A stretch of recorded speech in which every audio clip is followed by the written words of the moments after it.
Anil R. Diwan, PhD, is the chairman and president of Nanoviricides. He is also the inventor of TheraCore technology that enables nanoviricide drugs. Dr. Diwan has extensive product development experience while raising financing from collaborations, extensive product development, SBIR grants, and other revenues. Mr. Diwan?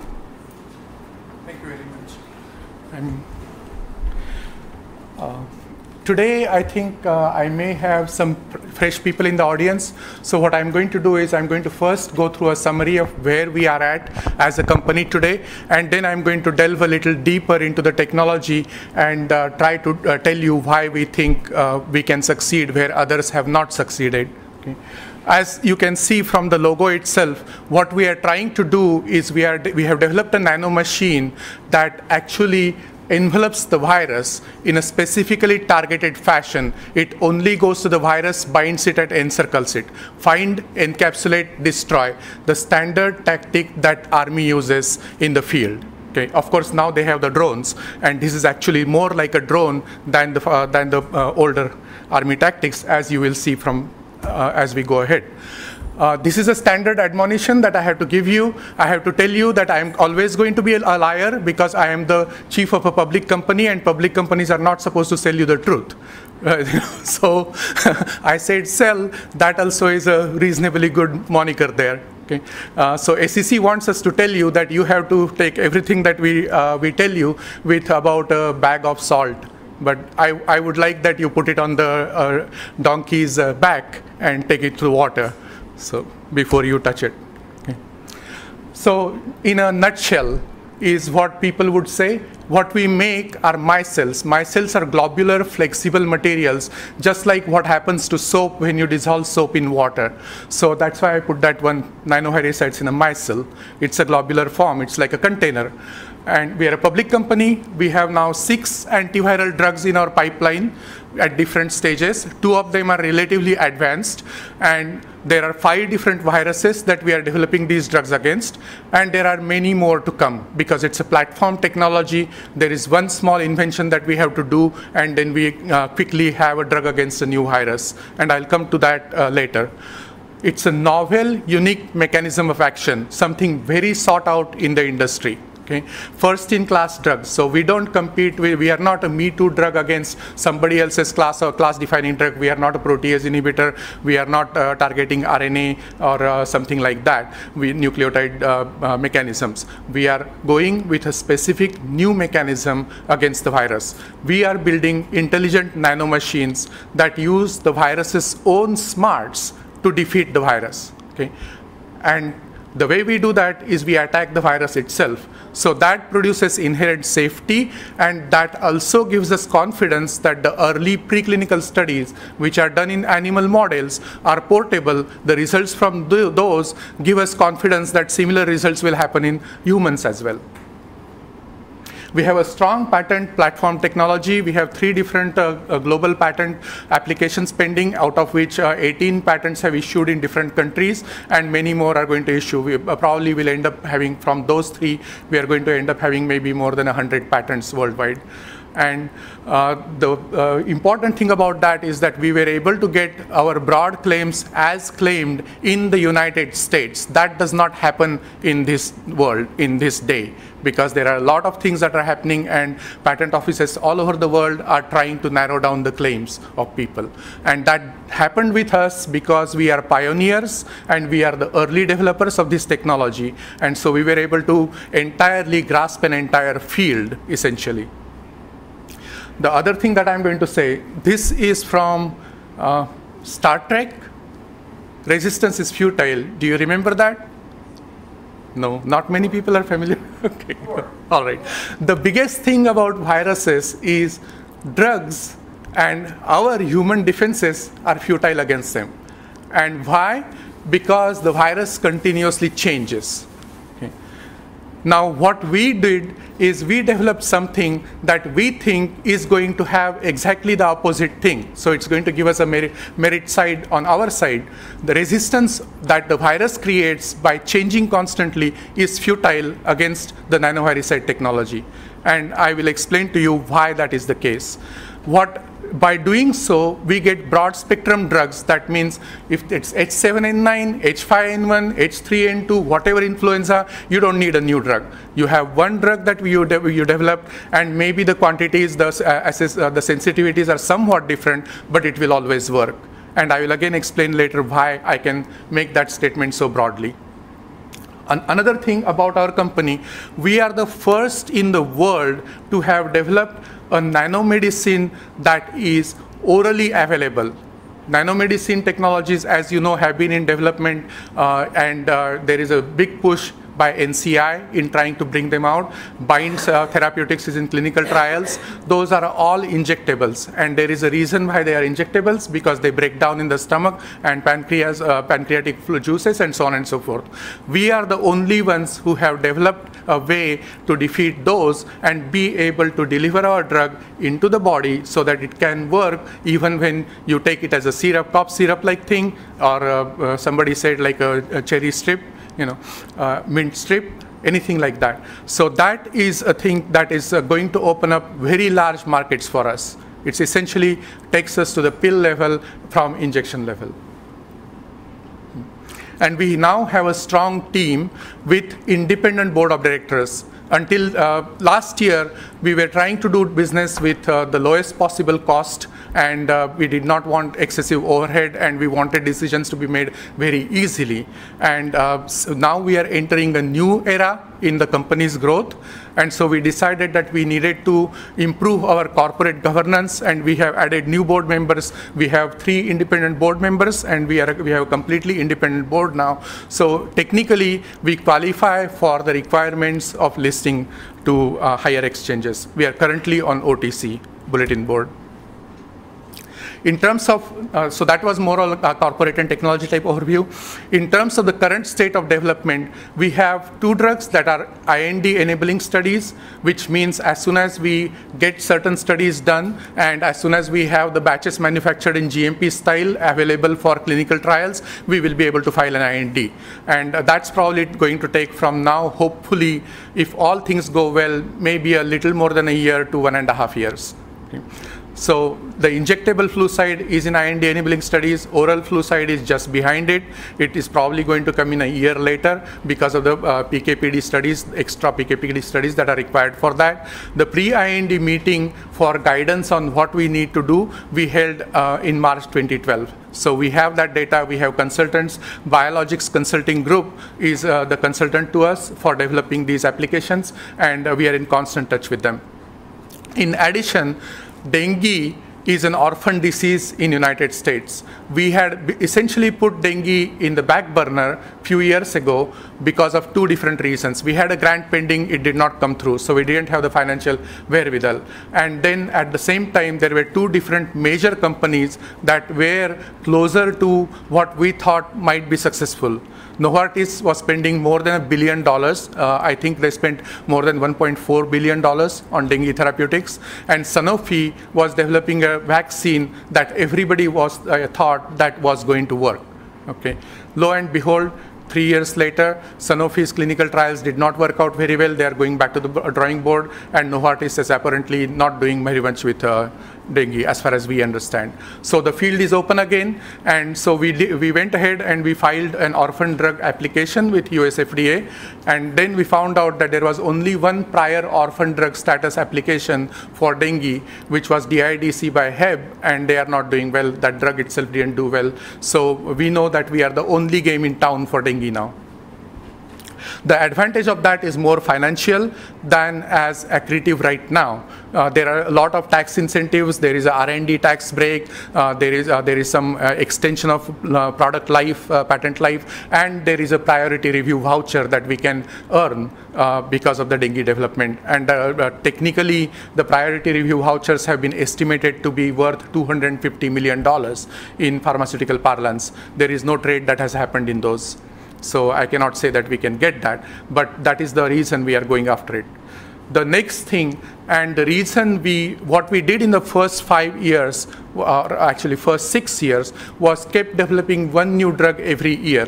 And the reason we did that is that we knew that we needed to have a GMP facility. We were working on doing contract manufacturing type of linkages, collaborations. They did not work out, so we knew we had to take it on ourselves. And for doing that, we needed to be at a financially certain stable position before we could go into that. So we achieved that last year. We now have the manufacturing ability that will be coming on board. What we did was we set up a separate private company because it is a huge capital expense, and that company is borrowing the money, so we will be leasing the facility, and it's a much cheaper game for nanoviricides that way.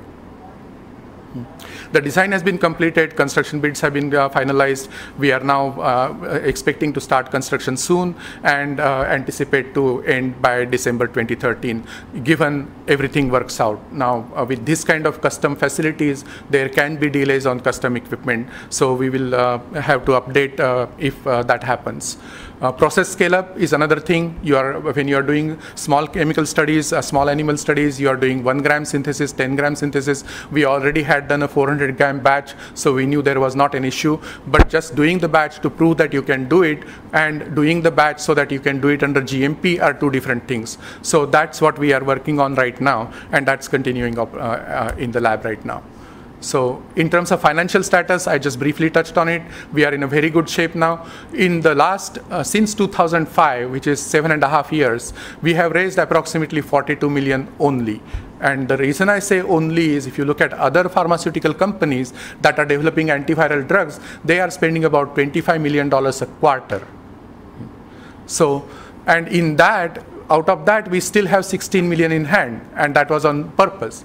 We have that in hand so that we cannot be run out. We want to make sure that we can get one drug past FDA, and that's one of the reasons we chose influenza, because it is much easier to get influenza through clinical trials. Each clinical trial is short because the disease itself is 7 days. When you give it as or in hospital, it is a 20-day disease, so it's a little longer for hospitalized. But they are all short compared to chronic drug diseases like HIV. So in this amount of money, just about 26 million, we have produced 6 drug candidates that are at a stage that they are defined candidates now. All we have to do is put money into it, put people into it, and tell them go, and they can go and make it and get it through FDA. Sufficient cash in hand for 2 years of operations. We only spend about 5 million cash per year. That rate will ramp up as we go further in our developments, especially towards clinical trials. We have accounted for that. And we will be able to take, like I said, Flucide, one of the 2 drugs that I talked about, through all the way through clinical trials towards approval with just the current monies. Of course, as a pharmaceutical company in development stage, we don't want to be at risk, so we will be raising money as we need. And but we are not at risk as a going concern. We are always making sure that we have money at least for 2 years next. And we have a registered shelf. Just now I said that we can raise money. So the money that we have been raising recently is through a S3 registered shelf. We have 55 million available in that shelf, and the shelf is current for at least 2 more years. And we have about 163 million common shares outstanding. The stock price I checked yesterday was 62 cents. Today it might be a little bit different here and there. We have been very fortunate to be able to add very strong people to our board. That was another reason that we did not add new members to the board. Professor Milton Buniak, he is a very well-respected ophthalmic surgeon, and as well, he has a real estate business as well. And in fact, he had offered that if we went to Houston, he might even buy some manufacturing facility for us to be able to occupy. That, of course, is very difficult for a small company when key personnel are in different places.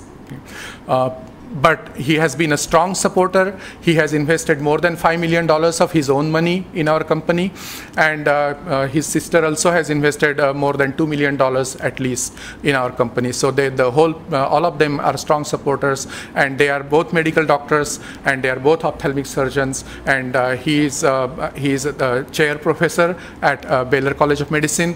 We know that when our ophthalmic drug starts getting to that stage, we know that we will be able to make the right connections for getting into clinical trials easily.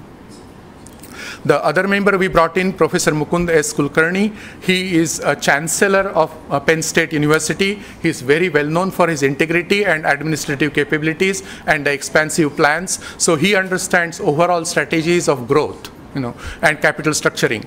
So that was another input that we have that we did not have before. Right? And that is something we had lacking. And as you know, when we go into clinical trials to phase 1, phase 2, we are going to be probably experiencing a J type of curve. That's the reason a lot of the investors here are in front of me today. It's because that's where you want to make the money. So for doing that, if it was just me or it was just Gene, who is the CEO, and me, we are small company people. So we need advice from people who can bring us to that. So that is another thing. And then we appointed a CFO who is also with a large company perspective and McKinsey consultant perspective. That is Meeta Vyas. She is sitting here in the audience right now. The third independent board member is Stanley Glick, who is a CPA, and he is a well-respected community member and a civic leader, and has been public auditor for more than 30 years, and he is the chair of our audit committee. And of course, the executive board members that you already know. I already talked about, we have 6 different drugs. Here they are elucidated: injectable and oral against flu side, an antiviral drug for eye diseases. I'm showing adenovirus, which we had tested. We are also doing herpes virus. Between those two, herpes and adeno, those are basically 99% of viral infections of the eye. So if we get one drug that can do both of them, then you don't have to do extra testing as to what kind of virus is infecting your eye, and you can just go ahead and use it. We are, of course, I talked about herpes, so we are talking about HSV as well, the genital and oral herpes. Then in HIV, the very early studies that we did, what we thought we developed is a functional cure. We competed in an animal model against the heart cocktail of 3 different drugs given to one group of animals and our single agent given to another group of animals. Not only that our group of animals behaved exactly the same as the heart group, or perhaps a little better, even after discontinuation of the drug, our drug, for 30 days beyond that, we still had viral load suppression. That does not happen with any existing drugs in HIV. Once you pull the drug off, the virus rebounds. So now we know that we have something better. Of course, we need tremendous amounts of money for doing the HIV drug, so that is why it is in the back burner. We keep developing a little bit, we keep presenting our data to interested parties, and then we just sit back and relax. Okay. Dengue, I already told you the story. In addition, we have a lot of different things, and the only one I will talk about is MERS coronavirus that is going on right now. I'll show you the technology, and all we need to do is develop one small chemical at not a very high affinity level, and it has to be generally related to the cellular receptor of the virus, and then we can make a reasonably good drug against it. So we are doing that, and once we get a testing ability for doing that, we will know whether we succeeded or not.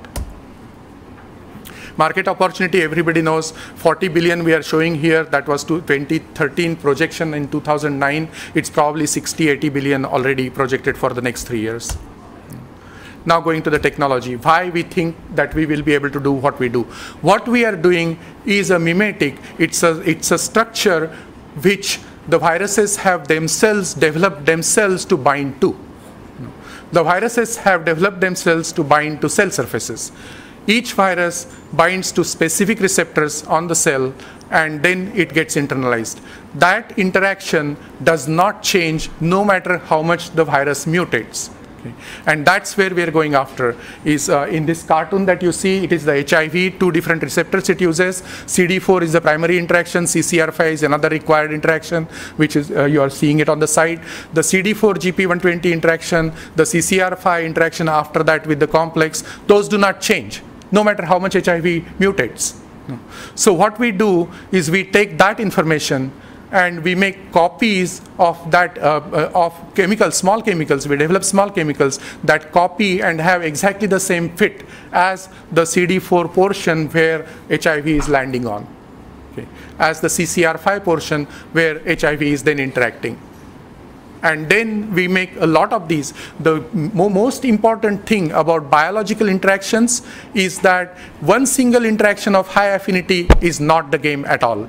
It is a number of concerted interactions of not very high affinity. That's how the biological interactions, biological recognition works. And that is exactly what we copy. So what we developed a material, a backbone polymer micelle, which forms a micelle in solution, that on that at a regular points, we can attach these ligands that will bind to the virus. And these ligands are copying the same information. So when we inject this nanoviricide into bloodstream, what is happening is that the virus is thinking, oh, I found a cell that I need to infect, and it infects into the nanoviricide micelle. Of course, it has no replication mechanism there, so it is destined to die. It is also neutralized. It cannot infect another cell. So that's the game. And the only way to do these kind of things, so that is why I said this is closer to drones, and it's actually one more step beyond drones. Drones explode. Instead, we are actually internalizing and caging the enemy in like a Venus flytrap. So this is a different game, and this is a completely novel way of looking at things, and that is why we had tremendous resistance for a lot of years, and now we are seeing that resistance from scientific community and even people generally is fading. As we progress, as we show more data, people are coming to respect that this technology can actually work. I think I already went through these, so I'm not going to spend my time on it. This is another way of looking at the technology, what we are doing. That nanoviricide that I talked about is represented over here, and then how it attacks the virus is represented on the virus. Step 1, simple interaction, single one-to-one, that drives multiple interactions. Then the interior core of the nanoviricide micelle, it's the nanoviricide is like a soap essentially. So the interior core is lipid, fatty acids, and the outer shell is something water soluble. But more important than that, this particular material can flex itself and wrap itself around the virus. And that with our other nanotechnologies, you will not find that. Do I have 2 more minutes? Okay, so I think I have told you all the story, and I will stop here. Thank you.